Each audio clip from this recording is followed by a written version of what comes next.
So, Dan, when you look at what the Browns have done, you wrote an interesting article, Plain Dealer.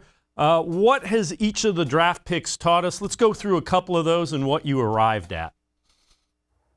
Yeah, well, the first one is Greg Newsome, and that's someone that I kind of had been beating the drum for a while, and a big reason is because I felt like in that cornerback room they had left a hole there, right? Greedy Williams is supposed to be back, but you can't just count on Greedy Williams. So I think it just showed us for the second straight year that the Browns showed their hand a little bit. They kind of showed what they wanted to value early in the draft with the cornerback position.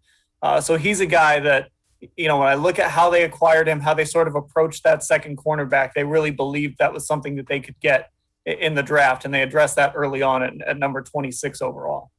You look at the second round pick, a guy I was surprised was there in Jeremiah Owusu-Koramoah.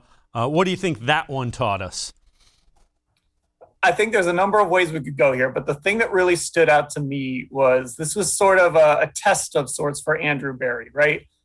John Dorsey was so good at kind of identifying in the draft where he would need to move up to get a guy, what he would need to give up to get that guy. And, we saw him do it when Brett Veach and Andy Reid said, go get us Patrick Mahomes. John Dorsey kind of engineered that trade up to number 10. Well, I don't know if Andrew Berry picked it up from John Dorsey or if he's just picked it up over the years of learning the ropes of the GM job. But his kind of masterminding there to move from number 59 to 52 to understand who he needed to get in front of as JOK was falling down the board, what exactly he wanted to give up. I know Paul DePodesta was very happy that they didn't actually give up any picks they had.